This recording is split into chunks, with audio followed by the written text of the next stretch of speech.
Muy buenas noches, qué bueno que nos pueden acompañar por esta lectura de la palabra de Dios en el libro de Romanos. Seguramente ustedes nos están acompañando con su versión rica y cada vez que estamos leyendo esta versión amplificada, parafraseada y armonizada, pues se dan cuenta que nos arroja luz y entendimiento sobre cada pasaje que podemos leer. Así que vamos a darle lectura al libro que igual y se puede considerar como la piedra angular de la fe cristiana. Así que, por favor, cualquier sugerencia que tengan, comentario o duda, estamos a sus órdenes. Pueden transmitirnos por el mensaje de Facebook y estamos a sus órdenes para dar atención a sus necesidades. Bien, vamos en el capítulo 11, un capítulo muy interesante. Ya venimos del capítulo 10, el capítulo que nos lleva a confesar a Jesucristo como nuestro Señor y Salvador. Y vamos ahora al capítulo 11, el remanente de Israel. Dice el apóstol Pablo así: ahora pregunto, ¿será que Dios ha rechazado a su pueblo? Claro que no.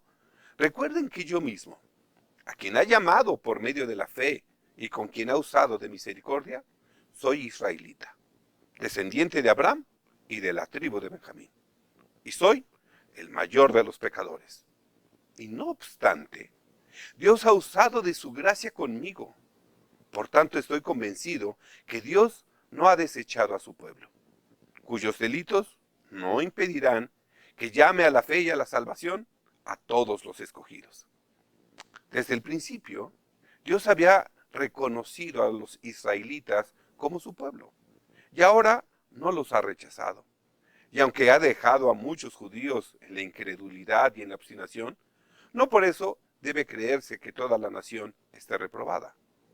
¿No saben ustedes que la Escritura dice en la historia del profeta Elías que éste, en su oración a Dios, acusó al pueblo de Israel? Cuando dijo: Señor, han matado a tus profetas y han destruido tus altares. Solo yo he quedado con vida y a mí también me quieren matar. Pero ¿qué le dice la divina respuesta? No, tú no eres el único que me queda. Me ha reservado 7,000 hombres que todavía me aman y que no han doblado su rodilla delante de Baal y sus ídolos. Pues de la misma manera hoy, todavía hay una minoría ferozmente leal. No muchas, tal vez, pero seguramente más de lo que piensan. Están aguantando, no por lo que creen que van a obtener de Dios, sino porque están convencidos de la gracia y el propósito de Dios al elegirlos. Si solo estuvieran pensando en su propio interés inmediato, ya se habrían ido desde hace mucho tiempo. Pero reconocen que es gracias a la bondad de Dios que han sido escogidos. Y si es por la bondad de Dios, ya no es por los hechos.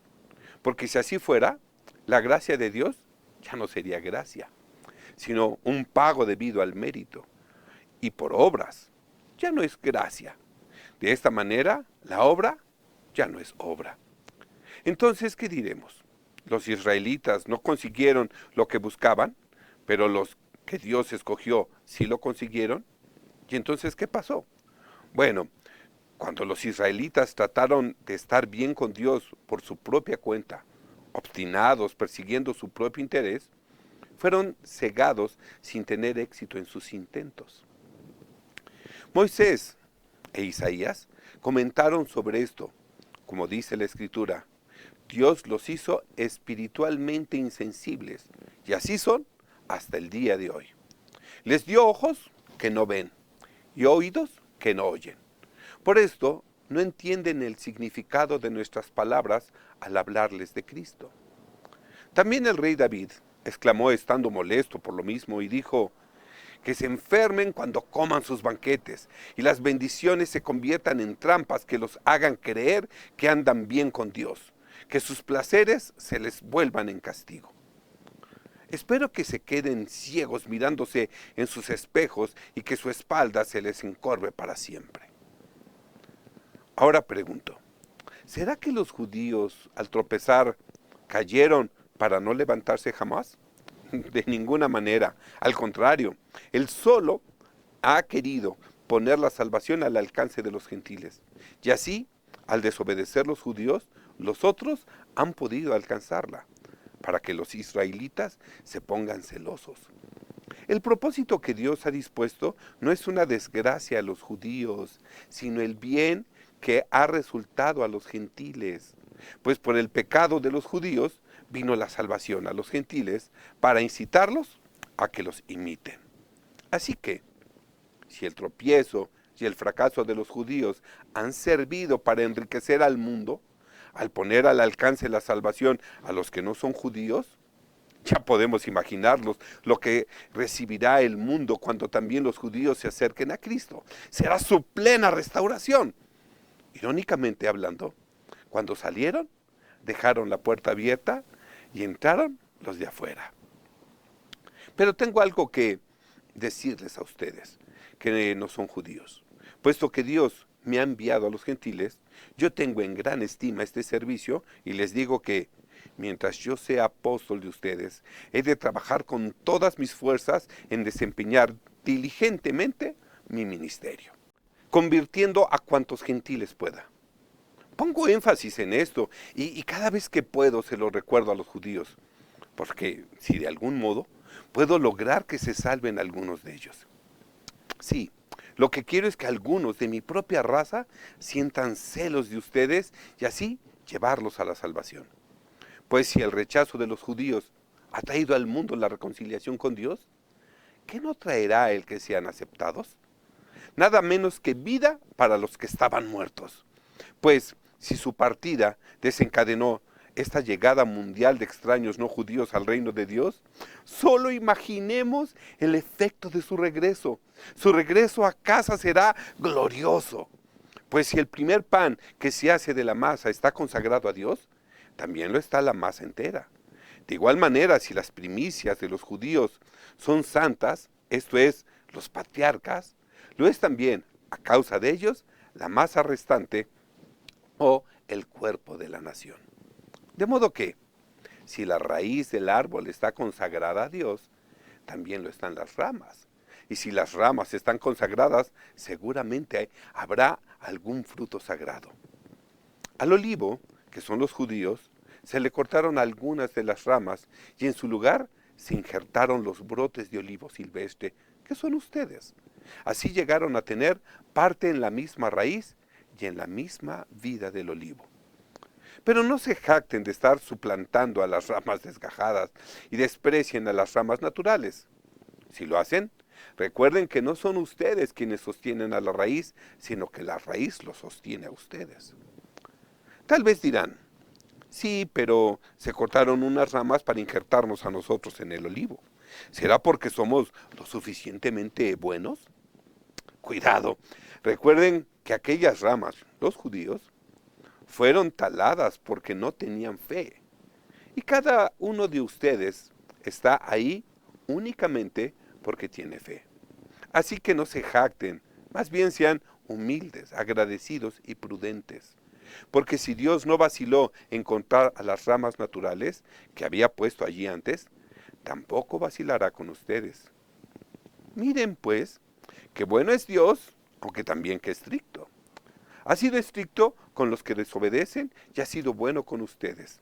Pero tienen que vivir siempre de acuerdo con su bondad, pues de lo contrario, también ustedes serán cortados.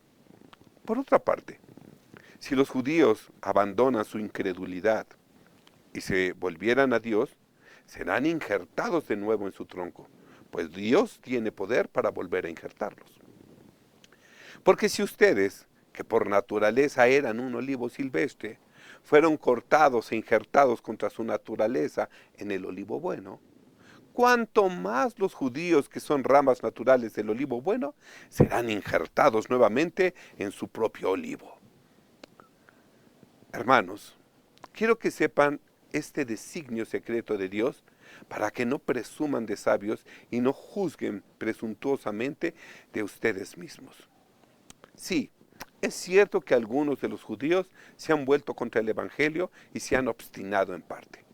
Pero esto es para dar lugar a la conversión de una multitud de gentiles. Y esta obstinación ha de durar hasta que la plenitud de las naciones haya entrado en la iglesia acercándose a Cristo y se complete el número de los que han de convertirse. Cuando esto suceda, todo Israel alcanzará la salvación. Todos los judíos abrazarán la fe y recibirán la justicia. Pues la Escritura dice, el libertador vendrá de Sión y apartará de Jacob la maldad. Y esta será la ocasión en que tendrá efecto mi alianza con ellos, cuando yo quite sus pecados, lo cual sucederá ciertamente. Porque aunque es verdad que, según el Evangelio, los judíos son tenidos por enemigos de Dios a fin de darles oportunidad a ustedes que abracen la fe y sigan la justicia, pero Dios todavía los ama a ellos, como lo prometió a Abraham, a Isaac y a Jacob.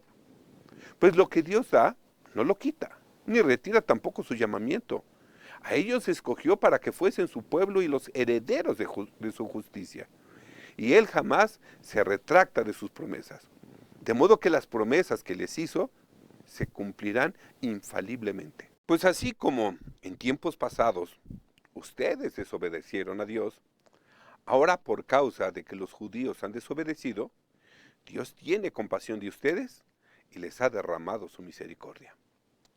De la misma manera, ellos han desobedecido ahora, pero solamente para que, de la misma manera que Dios tuvo compasión de ustedes, ahora la tenga de ellos. Y también sobre ellos se derrame su misericordia.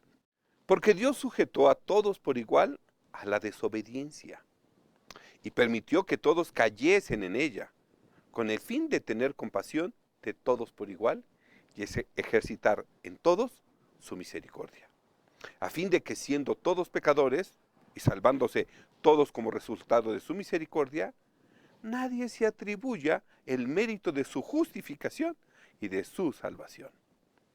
¡Qué maravilloso es Dios! ¡Qué profundas son sus riquezas y su sabiduría y entendimiento! Nadie puede explicar sus decisiones ni llegar a comprender sus caminos. Pues, ¿quién conoce la mente del Señor para poder escudriñar sus pensamientos? ¿Quién es lo suficientemente sabio para darle consejos? ¿Quién le ha dado algo antes para que Él tenga que devolvérselo? Nadie, seguramente. Porque todas las cosas provienen de Dios. Su poder sustenta la vida y todo es de Él. Existe por Él y para Él. Pues Él es el principio y el fin de todas las cosas. Gloria para siempre a Dios. Amén. Capítulo 12. Y por tanto, hermanos míos, les ruego por la misericordia de Dios que se presenten ustedes mismos como un sacrificio vivo. Es decir, que su vida cotidiana y ordinaria, como dormir, comer, ir al trabajo, comunicarse, relacionarse, la presenten ante Dios como una ofrenda santa que sea agradable a Él. Esto es lo que quiero que hagan. Pues abrazar lo que Dios hace por nosotros es lo mejor que podemos hacer para reconocerlo a Él. Este es el verdadero culto racional y espiritual que debemos tributarle. No vivan ya según los criterios ni las inclinaciones perniciosas y corrompidas del tiempo presente. No adopten sus sentimientos ni sigan sus máximas. Al contrario, cambien su manera de pensar para que cambie su manera de vivir y lleguen a discernir la voluntad de Dios. Es decir, lo que es bueno, lo que es grato, lo que es perfecto.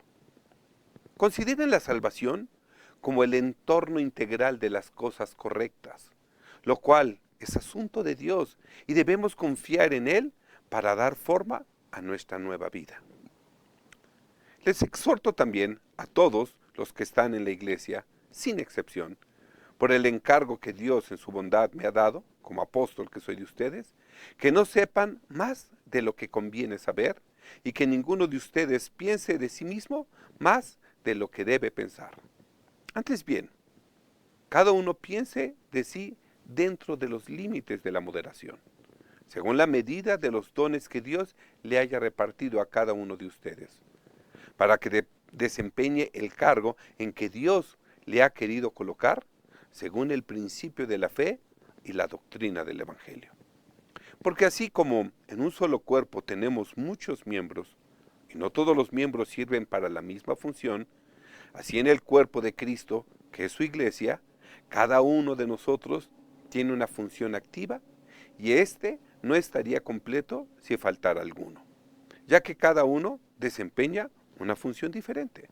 Así también nosotros, aunque somos muchos, ya que nos encontramos en todas partes del cuerpo de Cristo, excelentemente formado y funcionando maravillosamente, sigamos adelante y operemos de acuerdo con el propósito con el que fuimos hechos, sin compararnos con orgullo o envidia, o tratar de ser algo que no somos. Reconozcámonos que damos vida a un solo cuerpo en Cristo y estamos unidos unos a otros como miembros de este mismo cuerpo. Dios ha concedido a cada persona el don de realizar bien cierta tarea, según lo que Él quiso dar a cada uno. Y tenemos también dones y oficios diferentes, según la diversidad de la gracia que se nos ha concedido. Por lo tanto, si Dios te ha dado el don de profecía e interpretación de las Escrituras, ejercítalo de acuerdo a la proporción de la fe que posees, ya sea para explicar públicamente las Escrituras o bien para anunciar las cosas futuras que se te han revelado. Y así, aplíquese cada uno a desempeñar dignamente su oficio. Si nos ha dado el don de servir a otros, sirvámoslo bien. Si ayudas, hazlo con gusto. Ayuda, pero no te hagas cargo. Si enseñas, mantente fiel a tu enseñanza. Si das una guía alentadora, ten cuidado de no ser autoritario. Si te ponen a cargo, no manipules. Si te llaman para ayudar a personas en peligro, mantén los ojos abiertos y responde diligentemente. Si trabajas con personas desfavorecidas, no te dejes irritar por ellas ni te deprimas. Mantengan la sonrisa siempre en su rostro. El que haya recibido el don de exhortar y predicar a otros, que se dedique a exhortarlos y predique con denuedo y unción, de manera que sea útil a aquellos a los que les habla.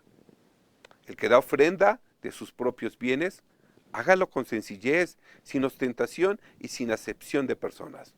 El que ocupa un puesto de responsabilidad, presida y administre su cargo con todo cuidado y vigilancia. El que hace obras de misericordia a los necesitados, hágalas con alegría, de modo que regocije a aquellos en cuyo favor las hace. Ámense sinceramente unos a otros, que su amor sea sin fingimiento. Aborrezcan lo malo y apéguense a lo bueno. Ámense como hermanos, dándose preferencia y respetándose mutuamente. Sean buenos amigos, procurándose un profundo afecto. Esfuércense, no sean perezosos en cumplir sus deberes y sirvan al Señor con corazón ferviente. Recuerden siempre que es al Señor a quien sirven. Regocíjense en los planes que Dios tiene para cada uno de ustedes. Vivan alegres por la esperanza de poseer los bienes eternos que les están preparados. Soporten con valor y paciencia los sufrimientos. No renuncien en tiempos difíciles. Oren con más fuerza, perseverando siempre en la oración. Hagan suyas las necesidades del pueblo santo, siendo solidarios para aliviar sus aflicciones. Cuando veas a un hijo de Dios en alguna dificultad, sé tú el que corre para ayudarlo. Reciban bien a quienes los visitan y sean diligentes para ejercer la hospitalidad. Más aún, fórmense el buen hábito de invitar a comer en su casa y ofrecer alojamiento a los que lo requieren. Bendigan a quienes los persiguen. bendíganlos y no los maldigan. Si alguien te maltrata por ser cristiano, no busques venganza, más bien ora pidiendo a Dios su bendición. Alégrense con los que están alegres y lloren con los que lloran, sintiendo entre ustedes una misma cosa, puesto que todos tienen una misma fe. Vivan en armonía unos con otros, estando siempre unidos con unos mismos sentimientos y afectos. No sean orgullosos, sino pónganse al nivel de los humildes. No presuman de sabios. No paguen a nadie mal por mal. Procuren hacer lo bueno delante de todos, no solo delante de Dios, porque no basta que Dios sea testigo del bien que hacemos, sino que también debemos dar buenos ejemplos a nuestro prójimo. Hasta donde dependa de ustedes, hagan cuanto puedan por vivir en paz con todos. No riñan con nadie ni entren en discusiones. Queridos hermanos, no tomen venganza ustedes mismos, sino dejen que Dios sea quien castigue, porque la Escritura dice, a mí me corresponde hacer justicia, yo pagaré, dice el Señor. Y también, si tu hermano tiene hambre, dale de comer, y si tiene sed, dale de beber, así harás que le arda la cara de vergüenza. Tus beneficios harán que se encienda en él el fuego del amor que se había apagado y lo obligarán a confesar que eres más digno de su afecto que de su aversión. En pocas palabras, no te dejes vencer por el mal, al contrario, vence con el bien el mal. Bueno, con este capítulo 12 terminamos la lectura del día de hoy. Hemos caminado por una parte del Evangelio y de las buenas noticias que es realmente maravilloso. Estoy seguro que así como yo, ustedes también lo han disfrutado. El próximo jueves esperamos terminar este delicioso libro de Romanos y empezaremos 2 semanas después con el libro de Corintios. Por mi parte, es mi oración que el Señor los bendiga, que el Señor nos dé fuerza, ánimo y que nos permita salir adelante en esto que emprendemos. Para Él sea la gloria y la honra por siempre. Amén y amén. Esto se los dejo de tarea.